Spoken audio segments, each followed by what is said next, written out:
Hello everyone, welcome to all. প্রত্যেককে স্বাগত জানাই বায়ো একাডেমির ইউটিউব চ্যানেলে। আজকে আমরা যে চ্যাপ্টারটা আলোচনা করতে চলেছি সেটা হচ্ছে জীবনের একক, দ্য ইউনিট অফ লাইফ। এর আগে আমরা অনেকগুলো চ্যাপ্টার আলোচনা করেছি এবং এমসিকিউ গুলো আলোচনা করেছি। যারা এখনো দেখোনি তারা অবশ্যই দেখে নেবে। এবং আজকে আমরা একটা ইম্পর্টেন্ট চ্যাপ্টার, যেটা স্টেট মেডিকেল ফ্যাকাল্টি থেকে প্রতি বছর কোশ্চেন আসে এবং বিভিন্ন মেডিকেল এন্ট্রান্স এক্সামের জন্য খুব গুরুত্বপূর্ণ এই চ্যাপ্টারটা। তো আজকে আমরা এই চ্যাপ্টারটা সম্বন্ধে অন শর্ট আলোচনা করব পুরো বাংলা ভাষায়। যারা আমাদের চ্যানেলে নতুন রয়েছে অবশ্যই চ্যানেলটা সাবস্ক্রাইব করে রাখবে। পরবর্তী এসএমডব্লিউবি যত রকম ক্লাস এবং নোটিফিকেশন আসবে সবার আগে এই চ্যানেল থেকে পেয়ে যাবে। তো চলো বেশি দেরি না করে আজকের ভিডিওটা শুরু করি। তো প্রথমে আমরা এই চ্যাপ্টারের একটু যে সূচিপত্রটা একটু ভালো করে দেখে নিই, যে এই চ্যাপ্টারটা আমরা কি কি আলোচনা করতে চলেছি। প্রথমে দেখো কোষ তথ্য এবং কোষের ধারণা, এটা আলোচনা করব। দ্বিতীয়ত প্রোক্যারিওটিক কোষের যে গাঠনিক রূপ, প্রোক্যারিওটিক সেল যেটা, তার গাঠনিক রূপটা সেটা আলোচনা করব। ইউক্যারিওটিক কোষ এবং আবরণী সাইটোপ্লাজম। তারপরে হচ্ছে কি এন্ডোমেমব্রেন সিস্টেম এবং অর্গানেলস, এটা একটা শক্তি উৎপাদনকারী এবং গাঠনিক অর্গানেলস, এটা একটা। এবং 6 নম্বর যেটা হচ্ছে কি চলনাঙ্গ এবং সেন্ট্রোজোম ও নিউক্লিয়াস। তারপরে যেটা রয়েছে যে তুলনামূলক ছক এবং রিভিশন, একটা রিভিশন কম্পিটিশন সামারি, চ্যাপ্টারটা সামারি আলোচনা করব। তো খুব ইন্টারেস্টিং হতে চলেছে আজকের ক্লাস। তো চলো প্রথম থেকে শেষ পর্যন্ত দেখবে। চলো প্রথমে কোর্স সম্বন্ধে আমরা আলোচনা করব, যে কোর্স কি, যে কোষ তথ্য বা কোষের সাধারণ ধারণা, সেল থিওরি একটা ওভারভিউ। এখানে কোষের আবিষ্কার বা কোষ তত্ত্ব, ডিসকভারি আর সেল থিওরি। সমস্ত জীবন্ত অর্গানিজম মৌলিক, গাঠনিক এবং কার্যকরিতা একক হচ্ছে কি কোষ। সমস্ত জীবন্ত অর্গানিজমের মৌলিক, গাঠনিক, কার্যকরিতা একক হচ্ছে কি কোষ। কোষ ছাড়া কোনো জীবী স্বাধীন বা অস্তিত্ব রক্ষা করা সম্ভব না। কোষ ছাড়া কোনো জীবের স্বাধীন অস্তিত্ব রক্ষা করা সম্ভব না। কোষ very important in our life. Next দেখো যে কোষের ঐতিহাসিক পটভূমি বা আবিষ্কার। কোষ এই যে আবিষ্কার হিস্টোরিটা, এটা হচ্ছে কি রবার্ট হুক প্রথম কোষ আবিষ্কার করেন। বিজ্ঞানীটার নামটা মনে রাখবে, রবার্ট হুক কি করেছে, প্রথম কোষ আবিষ্কার করেছিলেন। তারপরে হচ্ছে কি অ্যান্টন ভন লিওন হুক প্রথম একটি জীবিত কোষ লাইভ সেল আবিষ্কার করেছিলেন, যেটা পর্যবেক্ষণ করেন, তার বিশদ বর্ণনা করেন। পরবর্তীকালে কি করেছিল, যে যৌগিক অনুবীক্ষণ, যেটা কম্পাউন্ড মাইক্রোস্কোপ, সেই কম্পাউন্ড মাইক্রোস্কোপে কি করেছিল, ইলেকট্রন অনুবীক্ষণ যন্ত্রের সাহায্যে আবিষ্কৃত কোষের ভিতর থেকে সমস্ত জটিল এবং গাঠনিক রূপ তিনি উন্মোচন করতে সাহায্য করেছিলেন। মানে প্রথমে কম্পাউন্ড মাইক্রোস্কোপে, তারপর ইলেকট্রন মাইক্রোস্কোপে বিভিন্ন কোষের যে সমস্ত জটিল গাঠনিক রূপ আছে সেগুলো দেখতে সাহায্য করেছিল। ঠিক আছে, পরে দেখো সেল থিওরি নামে একটা ছোট্ট একটা পয়েন্ট দিয়েছে, ইম্পর্টেন্ট পয়েন্ট। সেখানে কি বলেছে, যে 1838 সালে জার্মান উদ্ভিদবিদ ম্যাথিয়াস লাইডেন পর্যবেক্ষণ করে যে সমস্ত উদ্ভিদই বিভিন্ন ধরনের কোষ দ্বারা গঠিত, যে সমস্ত উদ্ভিদই বিভিন্ন ধরনের কোষ দ্বারা গঠিত। 1839 সালে ব্রিটিশ প্রাণীবিদ যে থিওডন সোয়ান পর্যবেক্ষণ করে জানান যে প্রাণী কোষের বাইরে একটা পাতলা বহিঃস্তর থাকে, যা আজকের প্লাজমা পর্দা। প্রাণী কোষের বাইরে একটি পাতলা বহিঃস্তর থাকে, যেটা আজকের প্লাজমা পর্দা বা প্লাজমা মেমব্রেন। আর তিনি আরো লক্ষ্য করেছিলেন কি, যে উদ্ভিদ কোষের একটা অতিরিক্ত স্তর হিসাবে কোষ প্রাচীর বা সেল ওয়াল উপস্থিত থাকে। তিনি দুটো তোমার পর্যবেক্ষণ করেছিলেন। প্রথমটা হচ্ছে কি, যে তিনি যে প্রাণী কোষের বাইরে একটা পাতলা বহিঃস্তর থাকে, প্রাণী কোষ তার বাইরে পাতলা বহিঃস্তর থাকে, যা আজকের প্লাজমা পর্দা বা প্লাজমা মেমব্রেন। তিনি আরো একটা লক্ষ্য করেছিলেন কি, যে তিনি অতিরিক্ত অন্তত স্তর হিসাবে কোষ প্রাচীর, যেটা কোষ প্রাচীর উদ্ভিদের ক্ষেত্রে সেল ওয়াল উপস্থিত আছে। উদ্ভিদের কোষ প্রাচীর একটি অত্যন্ত স্তর হিসাবে কোষ প্রাচীর উপস্থিত থাকে। এবং এর ওপর ভিত্তি করে কি করে স্লাইডেন এবং সোয়ান যৌথভাবে কি করেছিল, কোষ তত্ত্ব বা সেল থিওরি। স্লাইডেন এবং সোয়ান, এটা মনে রাখবে যে কোষ তত্ত্ব কে প্রবর্তন করেন। ঠিক আছে, কোষ তত্ত্ব কে দিয়েছিলেন, স্লাইডেন এবং সোয়ান। এটা কোশ্চিন আসে প্রতি বছর এবং এবছর আসতে পারে, তো এটা মনে রাখবে। সেল থিওরিটা ভেরি ইম্পর্টেন্ট।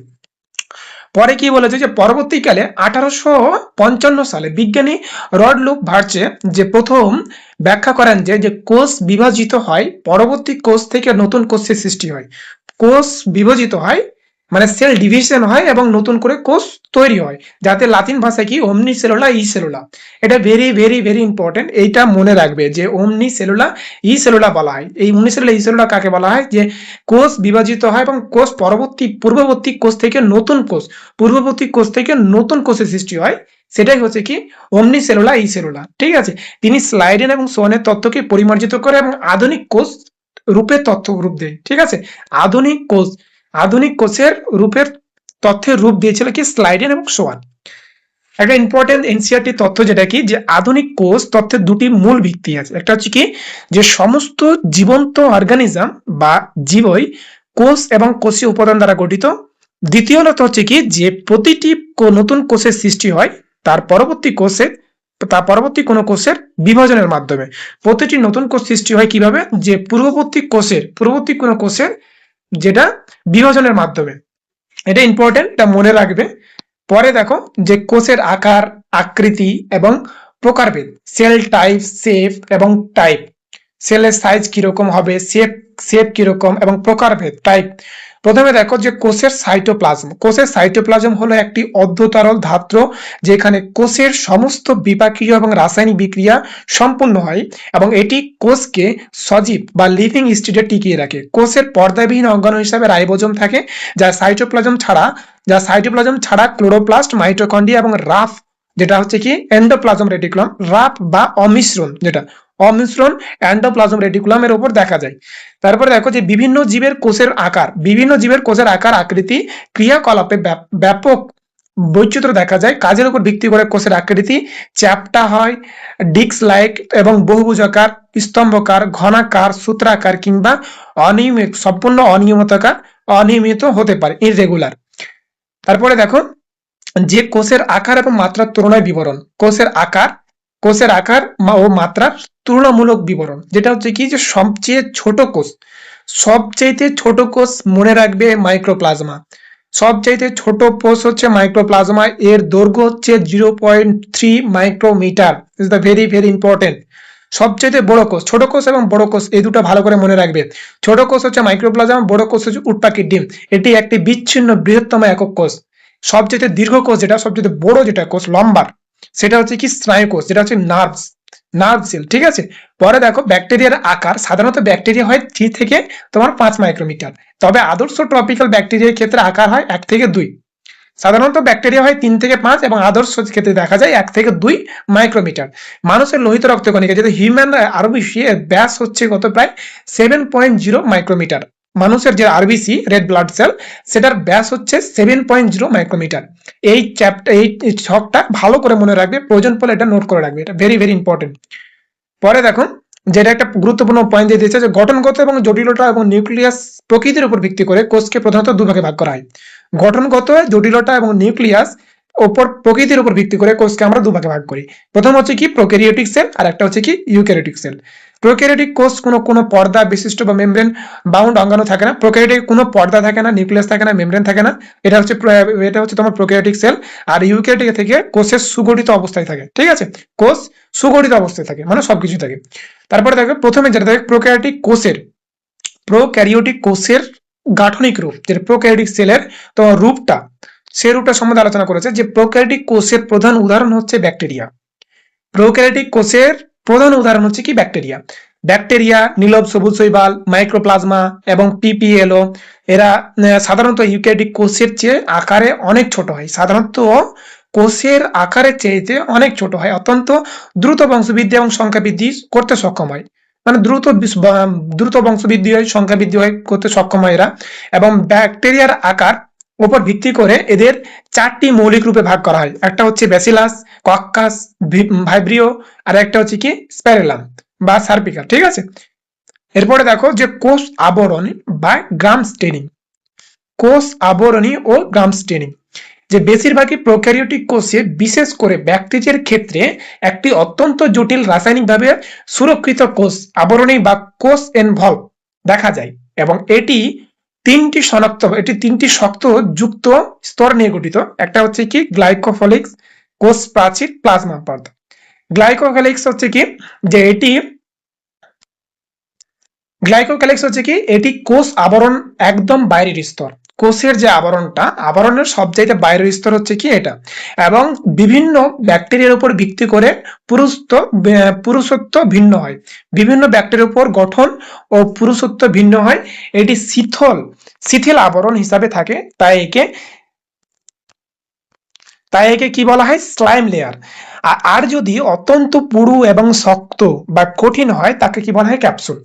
যদি শিথিল আবরণী হয় তাকে বলা হয় স্লাইম আর যদি অত্যন্ত পুরু বা মোটা বা শক্ত হয় বা কঠিন হয় তাহলে সেটা হয় ক্যাপসুল। এবার দেখো সেল ওয়াল। সেল ওয়াল হচ্ছে এটি হচ্ছে মধ্যবর্তী স্তর যা মাইক্রোপ্লাজম ছাড়া বাকি সমস্ত প্রোক্যারিওটিক থাকে এবং এটি কোষের নির্দিষ্ট আকৃতিতে, ঠিক আছে, কোষের নির্দিষ্ট আকৃতিতে এবং কোষকে ফেটে যাওয়া বা ভেঙে পড়া থেকে সুরক্ষা দান করে, যান্ত্রিক সুরক্ষা দান করে। কোষ প্রাচীর হচ্ছে কি এটি মধ্যবর্তী স্তর যা মাইক্রোপ্লাজমা ছাড়া বাকি সমস্ত যেগুলো প্রোক্যারিওটিক থাকে এটি নির্দিষ্ট আকৃতি এবং কোষকে ফেটে যাওয়া বা ভেঙে পড়া বা যান্ত্রিক সুরক্ষা থেকে তিনি সুরক্ষা থেকে প্রদান করেন কোষকে, সেটা হচ্ছে কি সেল ওয়াল বা কোষ প্রাচীর, মানে একটা ডিফেন্স হিসাবে কাজ করে। পরে দেখো যে প্লাজমা পর্দা। প্লাজমা পর্দা কি এটি দেহের অর্ধবেদ্য এবং অর্ধ অবেদ্য স্তর যা বাইরের পরিবেশের সাথে কোষের আন্তঃক্রিয়া নিয়ন্ত্রণ করে এবং এটি এর গঠন ইউক্যারিওটিক প্লাজমা পর্দার মতো হয়ে থাকে। এর গঠন ইউক্যারিওটিক প্লাজমার পর্দার মতো হয়ে থাকে। শর্ট টিক্স দেখো যে গ্রাম স্টেনিং প্রসেস, যেটা যে বিজ্ঞানী ক্রিশ্চিয়ান গ্রাম আবিষ্কৃত স্টেনিং পদ্ধতি সারার উপর ভিত্তি করে ব্যাকটেরিয়া দুই ভাগে ভাগ হয়, একটা হচ্ছে গ্রাম পজিটিভ, একটা হচ্ছে গ্রাম নেগেটিভ। গ্রাম পজিটিভ হচ্ছে কি যারা গ্রাম স্টেন গ্রহণ করে এবং ধোয়ার পরে তা ধরে রাখে, সেটা হচ্ছে গ্রাম পজিটিভ। গ্রাম নেগেটিভ হচ্ছে যারা গ্রাম স্টেন ধরে রাখতে পারে না, তারা হচ্ছে কি গ্রাম নেগেটিভ। এটা সবচাইতে সহজ, ঠিক আছে, এটা মনে রাখবে। পরে দেখো যে মেসোজোম, ক্রোমাটোক এবং নিউক্লিয়েট। যে মেসোজোম প্রোক্যারিওটিক প্লাজমার উপর ভিত্তি করে ভাঁজ করে কুণ্ডলী পাকিয়ে এক বিশেষ থলির মতো গঠন করে, যাকে বলা হয় কি মেসোজোম। এগুলি ভেসিকল এবং টিবিওকল, এবং ল্যামেলির আকারে থাকতে পারে, ঠিক আছে। দেখো মেসোজোমের প্রধান কাজ সমূহ হচ্ছে কি যে কোষ প্রাচীর গঠনে। মেসোজোমের মেন কাজ হচ্ছে কি যে কোষ প্রাচীর গঠনে সাহায্য করা। 2 নম্বর হচ্ছে কি ডিএনএ বা ক্রোমোজোম রেপ্লিকেশন বা লিপিকরণে অংশ নেওয়া। অপত্য কোষ ক্রোমোজোমের সমবন্টন নিশ্চিত করা, কোষের গঠন এবং ক্ষরণ প্রক্রিয়া সম্পন্ন করা এবং প্লাজমা পর্দার উপরিভাগের ক্ষেত্র উৎসেচক পরিমাণ বৃদ্ধি করা, ঠিক আছে। এটা হচ্ছে তোমার মেসোজোমের প্রধান কাজ। এগুলো মনে রাখবে, প্রয়োজন পড়লে এগুলো নোট করে রাখবে, ঠিক আছে। এরপরে দেখো যে কিছু নির্দিষ্ট প্রোক্যারিওটিক যেমন সায়ানোব্যাকটেরিয়া বা নীল সবুজ শৈবাল সাইটোপ্লাজমের রঞ্জক পদার্থ হিসাবে মেমব্রেন এবং ফোল্ডিং দেখা যায়, যাদের ক্রোমাটোফোর বলা হয় থাকে, ঠিক আছে। ক্রোমাটোফোর যে কিছু নির্দিষ্ট প্রোক্যারিওটিক যেমন সায়ানোব্যাকটেরিয়া বা নীল সবুজ শৈবাল আর সাইটোপ্লাজমের রঞ্জক পদার্থযুক্ত যে মেমব্রেন ফোল্ডিং দেখা যায় সেটা হচ্ছে কি ক্রোমাটোফোর, ঠিক আছে। যে নিউক্লিয়ারটা কি, নিউক্লিয়ারটা হচ্ছে কি যে প্রোক্যারিওটিক কোষ যেটা কোষের নিউক্লিয়ার পর্দা থাকে না, প্রোক্যারিওটিক কোষে কোনো নিউক্লিয়ার পর্দা থাকে না, তাই এদের নগ্ন বা বৃত্তাকার একক ক্রোমোজোম যুক্ত যেটা জিনোমিক ডিএনএ বা নিউক্লিয়স বলা হয়, ঠিক আছে। যে এই প্রধান জিনোমিক ডিএনএ ছাড়া ব্যাকটেরিয়ার সাইটোপ্লাজমে ছোট এবং বৃত্তাকার অতিরিক্ত ডিএনএ অনুভূমিভাবে অবস্থান করে, যাকে প্লাজমিড বলা হয় থাকে। প্লাজমিক ব্যাকটেরিয়ার কিছু অন্যান্য ফটোটাইপিক বৈশিষ্ট্য, যেটা হচ্ছে কি অ্যান্টিবায়োটিক প্রতিরোধক ক্ষম, ঠিক আছে, রেজিস্ট্যান্ট টু দ্য অ্যান্টিবায়োটিক। যে নিউক্লিয়ারটা হচ্ছে কি তোমার যে প্রোক্যারিওটিক কোষের কোনো নির্দিষ্ট পর্দা থাকে না, তাই এদের নগ্ন বৃত্তাকার একক বা ক্রোমোজোম যুক্ত নিউক্লিয়েট বলা হয়। তাই এদের জিনোম বা ডিএনএ ছাড়াও ব্যাকটেরিয়া সাইটোপ্লাজমের ছোট বৃত্তাকার অতিরিক্ত ডিএনএ অনুভূমিভাবে অবস্থান করে, যাকে প্লাজমিডও বলা হয়ে থাকে। এবং প্লাজমিড ব্যাকটেরিয়া কিছু অন্য ফটোটাইপিক, ঠিক আছে, ফেনোটাইপ বৈশিষ্ট্য দেখা যায়, যেমন হচ্ছে কি অ্যান্টিবায়োটিক এবং প্রতিরোধী ক্ষমতা, রেজিস্ট্যান্ট টু অ্যান্টিবায়োটিক। পরে দেখো ফ্ল্যাজেলা, পিলি এবং ফিব্রি রাইবোজোম। চলনক্ষম এবং মোটাইল, যেটা হচ্ছে মোটাইল ব্যাকটেরিয়ার কোষ প্রাচীর থেকে সুতোর মতো সূক্ষ্ম প্রবর্ধক নির্গত হয়, যাকে ফ্ল্যাজেলা বলা হয়। চলনক্ষম এবং মোটাইল ব্যাকটেরিয়া কোষ প্রাচীর থেকে সুতোর মতো শুষ্ক প্রবর্ধক নির্গত হয়, যাকে কি বলা হয় ফ্ল্যাজেলা।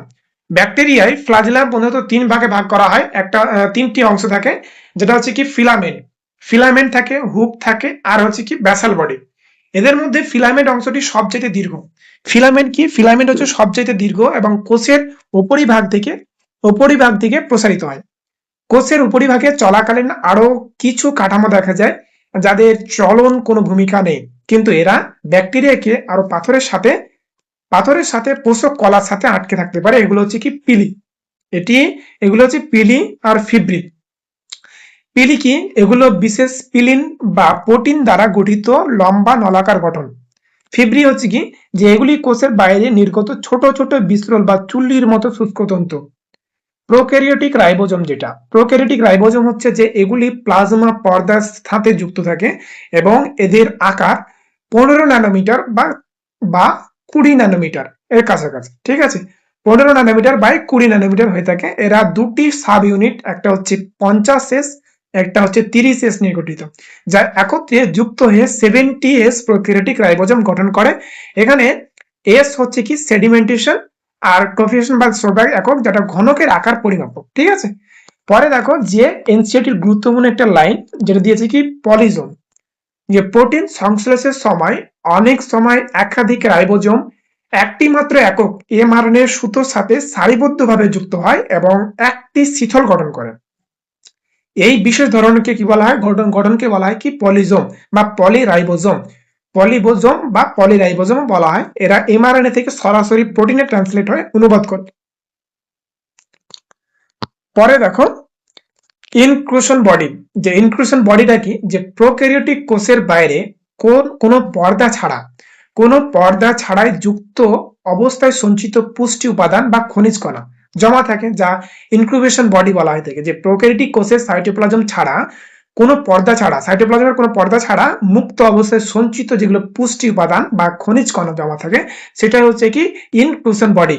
যেমন হচ্ছে কি ফসফেট দানা, সাইনোফাস্টি দানা, তারপরে হচ্ছে কি গ্লাইকোজেন দানা। এগুলো হচ্ছে নীলব সবুজ এবং বেগুনি সবুজ সালোক সংশ্লেষকারী ব্যাকটেরিয়ার বিশেষ হচ্ছে কি গ্যাস ভ্যাকুয়েল দেখা যায়।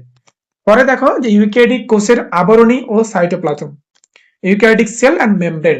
ইউক্যারিওটিক কোষ এটি একটা হচ্ছে কি সুগঠিত পর্দা বিশিষ্ট নিউক্লিয়াস এবং জটিল মেমব্রেন বাউন্ড অঙ্গাণু সংগ্রহ উপস্থিত থাকে। এর ফলে সাইটোপ্লাজমের অভ্যন্তরে একটি স্পষ্ট প্রকোষ্ঠীয়করণ বা কম্পার্টমেন্টালাইজেশন তৈরি হয়। এদের জেনেটিক মেটেরিয়াল ক্রোমোসোম সুসজ্জিত থাকে এবং কোষের জটিল সাইটোস্কেলেটন দেখা যায়। ঠিক আছে, এবার দেখো কোষ পর্দা বা ফ্লুইড মোজাইক মডেল। এটা ভেরি ভেরি ইম্পর্টেন্ট, কোষ পর্দাটা বা ফ্লুইড মোজাইক মডেল। মানুষের লোহিত রক্তকণিকায় আরবিসি সাধারণত রাসায়নিক বৈশিষ্ট্যের জন্য বিশ্লেষণ থেকে জানা যায় যে কোষ পর্দা বা প্লাজমা মেমব্রেন মূলত লিপিড বাইলেয়ার। প্রোটিন এবং কার্বোহাইড্রেট দ্বারা গঠিত লিপিড উপাদানগুলি প্রধানত ফসফেট গ্লিসারাইড এমনভাবে বিন্যস্ত থাকে যাতে এদের মেরুদণ্ড বা পোলার হেড বাইরের দিকে হাইপোফ্লোবিক বা জলবিদশীল ভেতর থেকে মুখ দেখা যায়। এর ফলে স্যাচুরেটেড বা হাইড্রোকার্বন অদ্রবীয়ত লেজ জলের পরিবেশ থেকে সুরক্ষিত থাকে। বিভিন্ন কোষের প্রোটিন লিপিড অনুপস্থিত হয়, যেমন মানুষের আরবিসি পর্দায় 52% প্রোটিন এবং 40% হচ্ছে কত তোমার লিপিড থাকে। সহজে নিষ্কাশন এবং এক্সট্রুশনের উপর ভিত্তি করে মেমব্রেনকে দুভাগে ভাগ করা হয়। ইন্ট্রিগাল প্রোটিন, যা পর্দার ভেতরে আংশিক বা সম্পূর্ণ প্রবাহিত থাকে, এবং প্রোটিফেরাল প্রোটিন, যা পর্দার ভিতরে উপরিভাগে লুজলি লেগা থাকে। ঠিক আছে, এবং প্লাজমার পর্দায় কোলেস্টেরলও থাকে। ফ্লুইড মোজাইক মডেল, যেটা 1972 সালে বিজ্ঞানী সিঙ্গার এবং নিকেলসন প্লাজমা পর্দার উপর একটি সর্বজনীন গ্রাহ্য মডেল প্রস্তাব করেন, যা ফ্লুইড মোজাইক মডেল নামে পরিচিত। তাহলে এই বিজ্ঞানীটার নামটা মনে রাখবে। এই মডেল অনুযায়ী লিপিডের অর্ধতরল এবং কোয়াসি ফ্লুইড এবং প্রকৃতির কারণ এবং লিপিড স্তর যেমন প্রোটিনের ল্যাটারাল এবং পার্সীয় চলাচল করতে সক্ষম হয়। লিপিড স্তরের মধ্যে প্রোটিন একটি নড়াচড়া করার ক্ষমতা করার তরলতা বা ফ্লুইডিটি হিসাবে পরিমাপ করা হয়। ঠিক আছে, এটা মনে রাখবে এই পয়েন্টটা। এরপরে দেখো যেটা রয়েছে যে অণুর পরিবহন, নিষ্ক্রিয় এবং সক্রিয় পরিবহন, প্যাসিভ অ্যান্ড অ্যাক্টিভ ট্রান্সপোর্ট। যে কোষ পর্দার তরল প্রকৃতির উপরে একটি কোষের বৃদ্ধি, আন্তঃকোষীয় সংগঠন গঠন এবং ক্ষরণ, এন্ডোসাইটোসিস এবং কোষ বিভাজনের গুরুত্বপূর্ণ ভূমিকা পালন করে। এরা সবচেয়ে প্রধান কাজ হলো এটি অণু সংগ্রহের যাতায়াতের জন্য একটি অত্যন্ত সিলেক্টিভ বা অর্ধভেদ্য পর্দা, সিলেক্টিভ প্রিমিয়ার মেমব্রেন, যেটা নিষ্ক্রিয় পরিবহন বনাম সক্রিয় পরিবহন বিন্যস্ত চক। ঠিক আছে, এটা ছক দিয়ে দিয়েছে, নিষ্ক্রিয় পরিবহন আর একটা হচ্ছে সক্রিয় পরিবহন, active transport and passive transport. এই ছকটা তোমরা মনে রাখবে, এই ছকটা তোমরা নোট ডাউন করে নেবে। এখানে পোলার অণুর যেটা বর্ণনা করেছে যে যেহেতু প্লাজমা পর্দার মূল লিপিড স্তরের অদ্রবিত বা নন পোলার, তাই পোলার বা দ্রবিত অণুগুলির মধ্যে দিয়ে সরাসরি পার হতে পারে না। তাই এর কারণে পোলার অণুগুলি পর্দার ওপারে পরিবহনের জন্য বিশেষ করে বাহক এবং ক্যারিয়ার প্রোটিনের প্রয়োজন হয়ে থাকে। এটা খুব ইম্পর্টেন্ট, এটা মনে রাখবে। কোষ ইম্পর্টেন্ট একটা পয়েন্ট, যেটা হচ্ছে কি কোষ প্রাচীর এবং মিডিল ল্যামেলা। যে উদ্ভিদ ছত্রাক প্লাজমা পর্দার বাইরে একটা নির্জীব শক্ত এবং দৃঢ় কাঠামো থাকে যা কোষ প্রাচীর বা সেলুলার বলা হয়, এবং এটি কোষের নির্দিষ্ট আকৃতি দেয়, যান্ত্রিক রক্ষা এবং সংক্রমণ থেকে রক্ষা করে এবং অভ্রাঞ্চিতীয় বৃহৎ অণুর প্রবেশে বাধা দেয়। রাসায়নিক উপাদানের ভিন্নতা যেটা হচ্ছে কোষ শৈবাল কোষের প্রাচীর সেলুলোজ, তারপরে ক্যালসিয়াম কার্বনেট, খনিজ লবণ এসব দিয়ে গঠিত হয়। আর অন্যান্য উদ্ভিদ কোষের গঠন যেটা হচ্ছে সেলুলোজ, হেমিসেলুলোজ, পেপটিন, প্রোটিন দ্বারা গঠিত হয়। একটি কচি এবং তরুণ উদ্ভিদের কোষ প্রাচীর প্রাথমিক প্রাচীর বা প্রাইমারি ওয়াল বলা হয় থাকে, যা প্রথমে বৃদ্ধিতে সক্ষম হয়।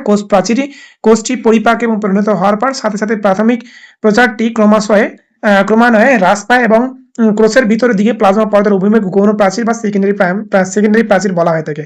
মিডিল ল্যামেলাটা এটা একটা খুবই ইম্পর্টেন্ট, এই চ্যাপ্টারটা এটা ভালো করে এই পয়েন্টটা মনে রাখবে যে পাশাপাশি অবস্থিত দুটি উদ্ভিদ কোষের মধ্যবর্তী স্থান একটি স্তর থাকে যা প্রধানত ক্যালসিয়াম পেপটেট দ্বারা গঠিত। এটি প্রতিবেশী কোষগুলি সিমেন্টের মতো শক্তভাবে একসাথে আটকে থাকে, যা জুড়ে থাকতে সাহায্য করে। কোষ প্রাচীর এবং মিডিল ল্যামেলার সাথে শুষ্ক সুতোর মতো সাইটোপ্লাজম সংযোগ যা প্লাজমোডেসমাটা থাকে, যা প্রতিবেশী কোষগুলি সাইটোপ্লাজমের পরস্পরের সাথে যুক্ত করে। এটা খুব ইম্পর্টেন্ট, এই চ্যাপ্টার এটা মনে রাখবে, এই পয়েন্টটা ভালো করে মনে রাখবে। এন্ডোমেমব্রেন এবং সিস্টেম অর্গানেলস, যেটা হচ্ছে ইউক্যারিওটিক কোষের সাইটোপ্লাজম উপস্থিত এবং পর্দা বিশিষ্ট এমন কিছু অঙ্গাণু সমষ্টি যাদের ক্রিয়াকলাপ এবং কাজ প্রতিবেশীর সাথে সুসম্বন্ধিত, যাদের একত্রে এন্ডোমেমব্রেন সিস্টেম বলা হয় থাকে। যে এই এন্ডোমেট্রিয়ান সিস্টেম, এই সিস্টেমের অন্তর্ভুক্ত অঙ্গাণুগুলো যেগুলো, সেটা হচ্ছে endoplasm reticulum, Golgi complex, lysosome, vacuole. মনে রাখতে হবে যে মাইটোকন্ড্রিয়া, ক্লোরোপ্লাস্ট এবং পারঅক্সিজেনের মতো কাজ করে। পারঅক্সিজেনের কাজ এদের সাথে সম্বন্ধিত না হওয়ায় এরা হচ্ছে কি এন্ডোমেমব্রেন সিস্টেমের অংশ নয়। কি এন্ডোমেমব্রেন সিস্টেমের অংশ নয়, সেটা হচ্ছে মাইটোকন্ড্রিয়া, ক্লোরোপ্লাস্ট, পারঅক্সিজম এদের মতো সম্বন্ধিত না। তাই সম্বন্ধিত না হওয়ায় এরা এন্ডোমেমব্রেন সিস্টেমের অংশ নয়। এবার দেখো একটা ভেরি ইম্পর্টেন্ট, যেটা হচ্ছে কি এন্ডোপ্লাজম রেটিকুলাম। এন্ডোপ্লাজম রেটিকুলামটা কি, যে সাইটোপ্লাজমে ছড়ানো অত্যন্ত শুষ্ক নলাকার জালের মতো কাঠামোগুলি হচ্ছে কি এন্ডোপ্লাজম রেটিকুলাম।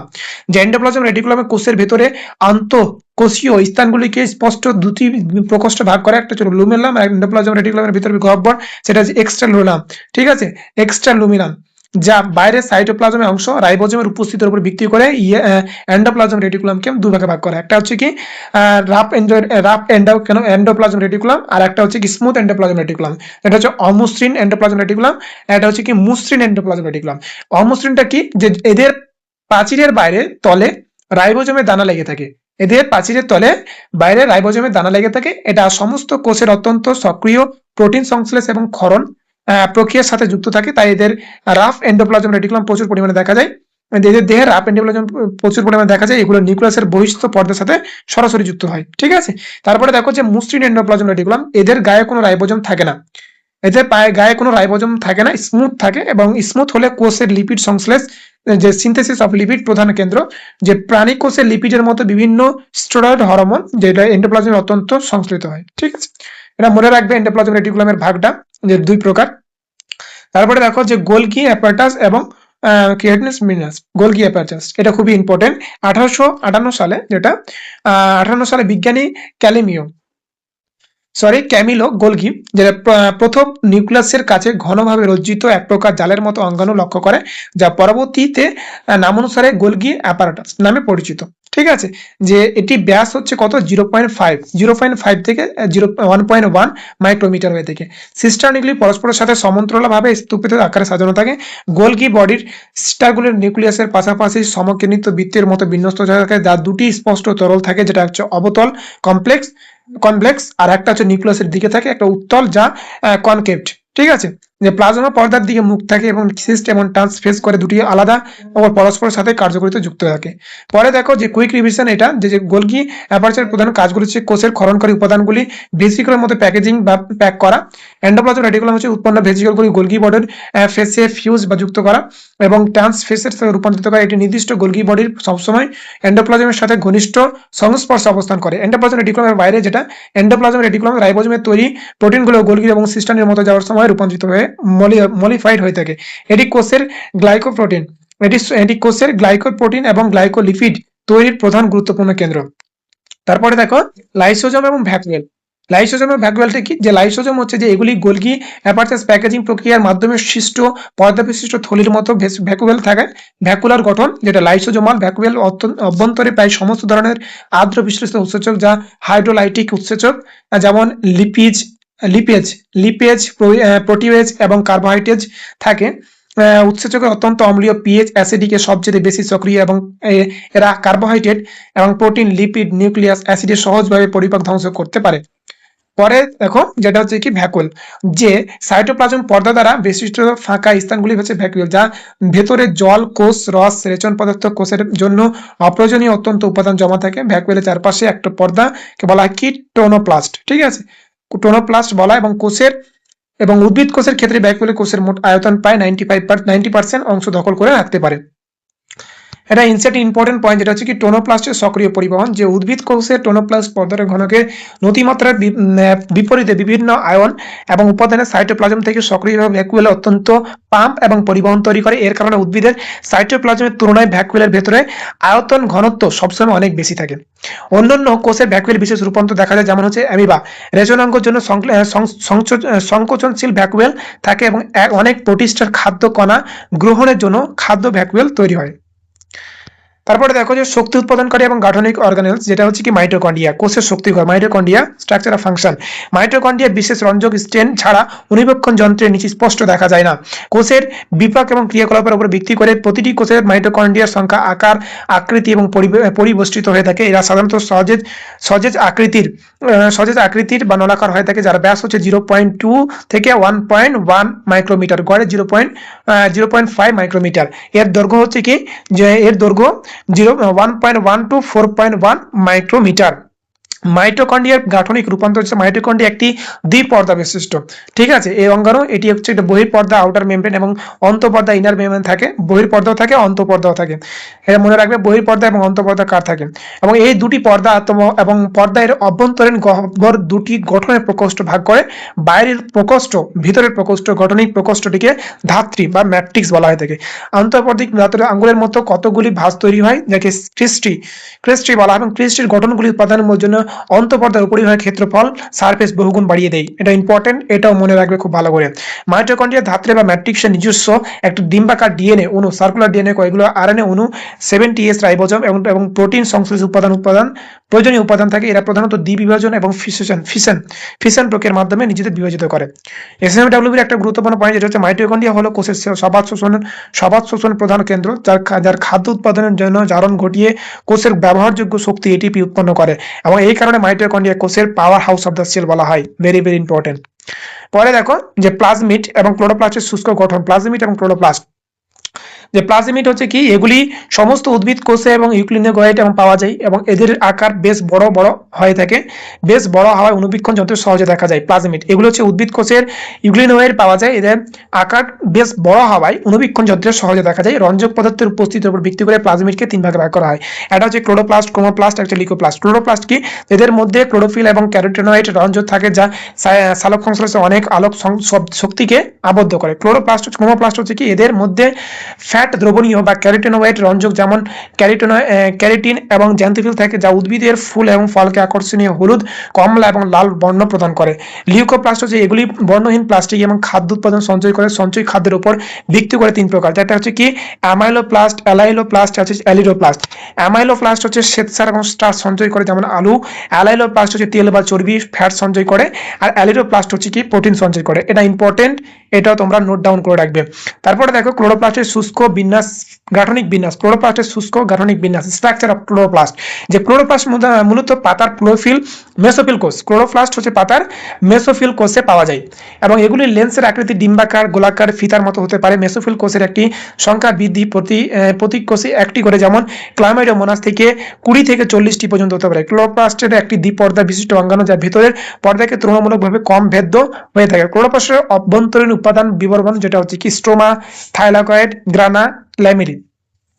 যেটা ক্লোরোপ্লাস্টের অভ্যন্তরীণ যে জায়গাটা সেটার বিবরণ তারা দিয়েছে স্ট্রোমা, যে ভেতরের পর্দা দ্বারা বিস্তৃত ফাঁকা স্থানকে স্ট্রোমা ম্যাট্রিক্স বলা হয়। এটি কার্বোহাইড্রেট এবং প্রোটিন সংশ্লেষ উৎসেচক, ক্ষুদ্র দ্বিতন্ত্রী বৃত্তাকার ডিএনএ যেটা হচ্ছে 70s রাইবোজোম থাকে। খুবই খুবই ইম্পর্টেন্ট, এটা খুব ভালো করে মনে রাখবে, এখান থেকে কোশ্চেন আসতে পারে।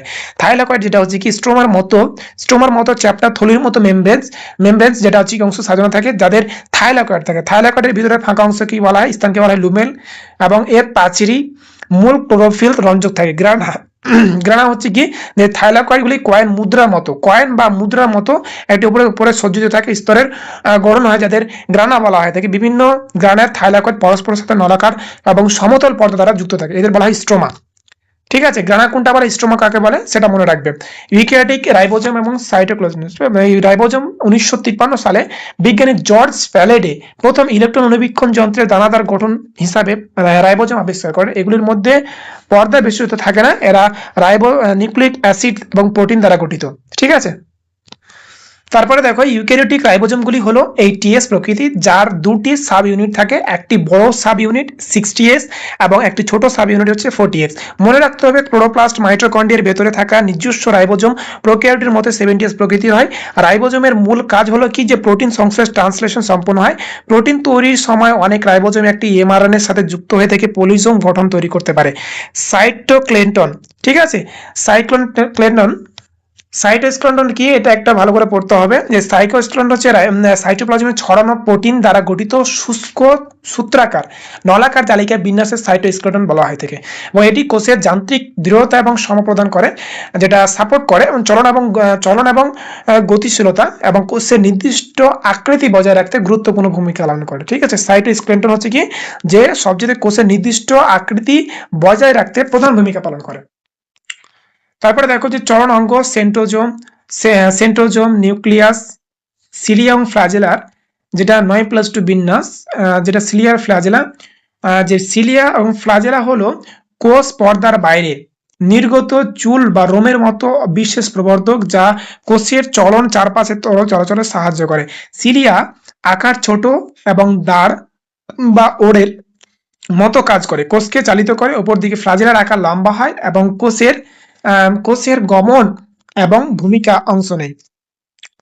তারপর ইলেকট্রন অনুবীক্ষণ যন্ত্রে দেখা গেছে যে সিলিয়া এবং ফ্ল্যাজেলা সম্পূর্ণ প্লাজমা পর্দা দ্বারা আবৃত থাকে। এদের কেন্দ্রীয় অক্ষর বা কোর অংশের অ্যাক্সোনিম বলা হয় থাকে। ঠিক আছে, কেন্দ্রীয় অক্ষর এবং কোর অংশকে বলা হয় কি অ্যাক্সোনিম, যার মধ্যে দীর্ঘ অক্ষ বরাবর সমান্তরালভাবে অসংখ্য মাইক্রোটিউবিউল এবং অনুনালিকায় বিশ্বস্ত থাকে। এরপরে দেখো অ্যাক্সোনিজমের 9+2 বিন্যাসের শুষ্ক সারির স্থান, যে অ্যাক্সোনিজমের পরিধির দিকে 9 জোড়া ডাবলেট দৈত্য বা অনুনালিকা চক্রাকার সাজানো থাকে এবং কেন্দ্রের দিকে 1 জোড়া একক মাইক্রোটিউবিউল থাকে। অনুনালিকার এক বিশেষ সজ্জাকে 9+2 বিন্যাস বলা হয়। এটা ভালো করে তোমরা পড়ে নেবে যে এই কেন্দ্রীয় আবরণী পরিধি প্রতিটি ডাবলেটের সাথে একটি করে প্রোটিন নির্মিত অডিও স্পোর বা রেডিয়াল স্পোর যুক্ত থাকে। মোট 9টি রেডিয়াল স্পোর দেখা যায়। পরিধি ডাবলেটগুলোকে পরস্পরের সাথে লিঙ্কার সাথে যুক্ত থাকে। সিলিয়া, ফ্ল্যাজেলা, সেন্টিওলের মতো গঠনযুক্ত ব্যাসাল বডি উৎপন্ন হয়। তারপরে দেখো সেন্ট্রোজোম, সেন্ট্রিওল আর নিউক্লিয়াসের গঠন। সেন্ট্রোজোম যেটা হচ্ছে কি যে একটি পর্দাবিহীন অঙ্গাণু, সাধারণত দুটি কক্কাল সদৃশ নলাকার গঠন দিয়ে গঠিত, যাদের সেন্ট্রিওল বলা হয় থাকে। সেন্ট্রিওল দুটি পরস্পরের সাথে 90 ডিগ্রি কোণে লম্বালম্বিভাবে অবস্থান করে। এদের চারপাশে পরিসেন্ট্রিওল উপাদান দ্বারা বেষ্টিত থাকে। প্রতিটি সেন্ট্রিওলের পরিধি প্রতিটি সমদূরত্বে অবস্থিত 9টি টিবিয়াল প্রোটিন দ্বারা গঠিত অনুদৈর্ঘ্য তন্তু দিয়ে তৈরি হয়, যার প্রতিটি তন্ত্র আবার 2টি করে অনুনালিকা যুক্ত, যেটা হচ্ছে কি ট্রিপলেট প্রকৃতির হয়ে থাকে। সেন্ট্রিওলের কেন্দ্রীয় অংশটি প্রোটিন দ্বারা গঠিত এবং একে হাব বলা হয়, এবং হাবটি পরিধির ট্রিপ্লয়েডের সাথে প্রতিটি নির্মিত অডিও স্পোর দ্বারা যুক্ত থাকে। সেন্ট্রিওলের কোষ বিভাজনের সময় কক্কাস, স্পিন্ডল বা অ্যাপারাটাস এর গঠন ভূমিকা অংশ নেয়। নিউরন ও নিউক্লিয়াস। 1831 সালে বিজ্ঞানী রবার্ট ব্রাউন প্রধান কোষের নিউক্লিয়াস আবিষ্কার বর্ণনা করেন এবং পরবর্তী বিজ্ঞানী ফ্লেমিং নিউক্লিয়াসের ভিতরে ক্ষারীয়, রঞ্জক এবং রঞ্জিত উপাদানগুলোর নাম হচ্ছে কি ক্রোমাটিন। এটি সাধারণত কোষের একটি নিউক্লিয়াস থাকে, যা কিছু পরিচিত কোষের নিউক্লিয়াসের সম্পূর্ণ অনুপস্থিত থাকে, যেমন স্তন্যপায়ী প্রাণীর পরিণত লোহিত রক্তকণিকা, উদ্ভিদের সংবহন কলা স্লিপ কোষ থাকে এবং বিভাজনহীন দশার নিউক্লিয়াসের মোট 4টি অংশ থাকে। নিউক্লিয়ার এনভলভ, নিউক্লিওপ্লাজম, আর একটা হচ্ছে কি নিউক্লিয়াস আর ক্রোমাটিন। নিউক্লিয়ার বা এনভলভ যেটা হচ্ছে কি এটি একটি দ্বিস্তরীয় পর্দা যার মধ্যবর্তী ফাঁকা স্থানে 10 থেকে 50 ন্যানোমিটারের পরিনিউক্লিয়াস স্থান থাকে। এর বাইরে প্রতিটি এন্ডোপ্লাজম রেটিকুলাম থাকে যুক্ত থাকে গায়ে এবং রাইবোজোম বহন করে। নিউক্লিয়ার পর্দার ছোট ছোট নিউক্লিয়ার ছিদ্র থাকে যা নিউক্লিয়াস সাইটোপ্লাজমের মতো আরএনএ এবং প্রোটিন অণু যাতায়াতের পথ হিসাবে কাজ করে। নিউক্লিওপ্লাজম যেটা হচ্ছে এটি নিউক্লিয়াসের ভেতরে অপরি ধাত্র বা ম্যাট্রিক্স। নিউক্লিওলাস হচ্ছে কি এটি নিউক্লিওপ্লাজমের উপস্থিত পর্দাবিহীন গোলাকার অংশ যা অত্যন্ত সক্রিয়ভাবে রাইবোজোমাল আরএনএ আর আরএনএ সংশ্লেষ প্রক্রিয়ার প্রধান অংশ হিসাবে কাজ করে। ক্রোমাটিন কি? ক্রোমাটিন হচ্ছে এটি নিউক্লিয় প্রোটিন এবং তন্তুর একটি জটিল জালিকা। এতে আরএনএ এবং ক্ষারীয় প্রোটিন, হিস্টিন এবং কিছু নন হিস্টিন যেমন প্রোটিন আরএনএ থাকে, প্রোটিন এবং আরএনএ থাকে। কোষ এবং বিভাজনের সময় এই ক্রোমাটিন তন্তুগুলি ঘনীভূত হয়ে ক্রোমোজোম গঠন করে। ক্রোমোজোমের প্রকারভেদ এবং মাইক্রোবডিজ যেটা হচ্ছে কি যে প্রতিটি ক্রোমোজোমের একটি প্রাথমিক খাঁজ এবং সেন্টোমিয়ার থাকে। প্রতিটি ক্রোমোজোমের প্রাথমিক খাঁজ বা সেন্টোমিয়ার থাকে, যেখানে সেন্টোমিয়ার দুই পাশে ডিস্ক আকৃতির বিশেষ প্রোটিন কাঠামো থাকে যা হচ্ছে কি কাইনেটোকোর। মানুষের একটি একক কোষ 2 মিটার দীর্ঘ, ডিএনএ তন্তু 46টি 23 জোড়া এবং ক্রোমোজোমের মোট সুবিন্যস্ত থাকে। সেন্টোমিয়ার অবস্থানের উপর ভিত্তি করে ক্রোমোজোমকে 4টি ভাগে ভাগ করা হয়। সেন্ট্রোজোমের ভিত্তিতে ক্রোমোজোম প্রধান হচ্ছে কি মেটাসেন্ট্রিক, সাবমেটাসেন্ট্রিক, অ্যাক্রোসেন্ট্রিক আর হচ্ছে কি টেলোসেন্ট্রিক। মেটাসেন্ট্রিক হচ্ছে কি যেটা যে সেন্ট্রোমিয়ার ক্রোমোজোমের একদম মাঝখানে যেটা অবস্থান বা দুটি সমান দৈর্ঘ্যের বাহু হচ্ছে কি মেটাসেন্ট্রিক। সাবমেটাসেন্ট্রিক হচ্ছে সেন্ট্রোমিয়ার মাঝখানে থেকে কিছুটা এগিয়ে একদিকে সরে যাওয়ার ফলে একদিকে বাহু একটি লম্বা বাহু তৈরি হয়, সেটা হচ্ছে কি সাবমেটাসেন্ট্রিক। অ্যাক্রোসেন্ট্রিক যেটা হচ্ছে কি যে সেন্ট্রোমিয়ার ক্রোমোজোমের এক প্রান্তে অত্যন্ত কাছাকাছি অবস্থান করে যার ফলে একটি অতি সংক্ষিপ্ত বাহু এবং একটি অতি দীর্ঘ বাহু তৈরি হয়। একটা হচ্ছে কি টেলোসেন্ট্রিকটা কি যে সেন্ট্রোমিয়ার ক্রোমোজোমের একদম শেষ প্রান্তে টার্মিনালে অবস্থিত, সেটা হচ্ছে কি টেলোসেন্ট্রিক। মাইক্রোবডিজ যেটা হচ্ছে কি এগুলি সাইটোপ্লাজমে ছড়ানো অত্যন্ত ক্ষুদ্র পর্দা বিশিষ্ট ভ্যাকুলস থাকে যা বিভিন্ন পরিপাক এবং বিপাকীয় উৎসেচক সম্পন্ন হয়। এগুলো উদ্ভিদ এবং প্রাণীর কোষ উভয় প্রকার কোষের সমান উপস্থিত। আর একটা জিনিস ছুটে গেছে যেটা হচ্ছে তোমার যে কিছু নির্দিষ্ট ক্রোমোজোমের নির্দিষ্ট অঞ্চল বা গৌণ খাঁজ সেকেন্ডারি কনস্টিটিউশন দেখা যায় যা ক্রোমোজোমের শেষে একটি ছোট টুকরো অংশ দেখা যায়, সেটা হচ্ছে কি স্যাটেলাইট। এটা মনে রাখবে, স্যাটেলাইট ক্রোমোজোম বলা হয়ে থাকে। তুলনামূলক ছক বা রিভিশন যেটা একটা এবার হচ্ছে পুরো চ্যাপ্টারটা তুলনামূলকভাবে বা রিভিশন কম্পেয়ারমেন্ট যেটা তোমার উদ্ভিদ এবং প্রাণী কোষ প্রোক্যারিওটিক ইউক্যারিওটিক কোষের তুলনা, এটা ইম্পর্টেন্ট, এটা ছক দিয়ে দিয়েছে। এই ছকটা দেখো যে কি কি রয়েছে গাঠনিক বৈশিষ্ট্য, কোষ প্রাচীর, প্লাজমিড, ভ্যাকুয়েল, সেন্ট্রিওল। আর এদিকে রয়েছে উদ্ভিদ কোষ, প্রাণী কোষ। সুস্পষ্ট দীর্ঘ কোষের প্রাচীর উপস্থিত থাকে এবং সম্পূর্ণরূপে অনুপস্থিত থাকে। তো এরকম ভাবে এই ছকটা তোমরা ভালো করে পড়ে নেবে, প্রয়োজন পড়লে স্ক্রিনশট নিয়ে নাও, স্ক্রিনশট নিয়ে নেবে। তারপরে দেখো যে প্রোক্যারিওটিক কোষ এবং ইউক্যারিওটিক কোষের তুলনামূলক পার্থক্য, এটা তোমাদের মাস্ট বি পড়তে হবে, এখান থেকে কোশ্চেন আসতে পারে। ঠিক আছে, এটাও তোমরা স্ক্রিনশট নিয়ে পড়ে নেবে। এরপরে তোমাদের যে কুইক রিভিশনের একটা সারাংশ, যে এই যে চ্যাপ্টারটা সারাংশ একটা আমি বলে দিই যে কোষ হচ্ছে কি যে জীবের মৌলিক গাঠনিক কার্যকরিতা একক। রবার্ট হুক এর নাম দিয়ে আবিষ্কারক, রবার্ট হুক এবং লিওন হুক এর আবিষ্কারক। কোষ তত্ত্ব হচ্ছে কি স্লাইডেন ও সোয়ান বার্চো ওমনিসেলুলার ইসোলার দ্বারা পরিবেষ্টিত। মাইক্রোপ্লাজমের সবচেয়ে ক্ষুদ্রতম কোষ এবং এর কোনো কোষ প্রাচীর থাকে না। এবং কোষ আবরণী ব্যাকটেরিয়া আছে গ্লাইকোফ্যালিক্স যেটা ক্লাইম স্তর, ক্যাপসুল, কোষ প্রাচীর, প্লাজমা পর্দা, মেসোজোম যেটা হচ্ছে প্লাজমা পর্দার ফোল্ডিং ব্যাকটেরিয়া শ্বসন, কোষ প্রাচীর এবং ডিএনএ রেপ্লিকেশনে অংশ নেয়। প্লাজমিড হচ্ছে কি জিনোমিক ডিএনএ এর বাইরে অতিরিক্ত বৃত্তাকার ডিএনএ অ্যান্টিবায়োটিক রেজিস্ট্যান্ট দেখা যায়। রাইবোজোম সজ্জা হচ্ছে কি যে প্রোক্যারিওটিক 70s, ইউক্যারিওটিক 80s, তবে মাইক্রোঅর্গানিজমে প্লাজমিড 70s থাকে। পলিজোম হচ্ছে কি একটি এমআরএনএ এর সাথে একাধিক রাইবোজোম যুক্ত প্রোটিন তৈরি শৃঙ্খল। ফ্লুইক মোজাইক মডেল 1972 সালে সিঙ্গার নিকেলসন পরিবর্তিত লিপিড এবং বাইলিয়ার প্রোটিনের মোজাইক বিন্যাস। আরএনএ পর্দার অনুপাত, মানুষের লোহিত রক্তকণিকার পর্দা 52% প্রোটিন, 40% হচ্ছে লিপিড থাকে। মিডল ল্যামেলা, তারপর এন্ডোপ্লাজম রেটিকুলাম, মাইটোকন্ড্রিয়া হচ্ছে কি এটিপি তৈরি করে এবং কোষের শক্তিঘর, এবং এতে সিস এবং ক্রিস্টি এবং 70s রাইবোজোম থাকে। প্লাজমিড প্রকার হচ্ছে কি ক্লোরোপ্লাস্ট সবুজ, ক্রোমোপ্লাস্ট রঙিন, লিউকোপ্লাস্ট। এগুলো মনে রাখবে যে প্লাজমিডের প্রকারভেদটা খুব ভালো এবং খুবই ইম্পর্টেন্ট, এটা খুব মনে রাখবে। তারপর 9+2 যেটা বিন্যাস, সেটা বললাম একটু আগে, সেটা মনে রাখবে। নিউক্লিয়াস বিহীন পরিণত কোষ আর ক্রোমোজোমের প্রকার, সেন্ট্রিওলের ভিত্তি। এই হচ্ছে তোমার পুরো চ্যাপ্টার সামারি। আর আজকের ভিডিওটা এই পর্যন্ত রাখছি। দেখা হচ্ছে অন্য একটা ভিডিও। এই ভিডিওটা যদি কোনো সমস্যা থেকে থাকে অবশ্যই আমাকে জানাবে। এরপর আমরা এই কোর্সের প্রতিটি ইম্পর্টেন্ট এমসিকিউ গুলো আলোচনা করব, যেটা তোমাদের এসএনএফডব্লিউবি এবং আদার্স মেডিকেল এন্ট্রান্স এক্সামের জন্য খুবই খুবই ইম্পর্টেন্ট। তো আজ এই পর্যন্ত। যারা চ্যানেল সাবস্ক্রাইব করেনি অবশ্যই সাবস্ক্রাইব করে রাখবে পরবর্তী ক্লাস পাওয়ার জন্য। ভিডিওটা কেমন লাগলো জানিয়ে দেবে এবং বন্ধুদের শেয়ার করে দেবে। Thank you.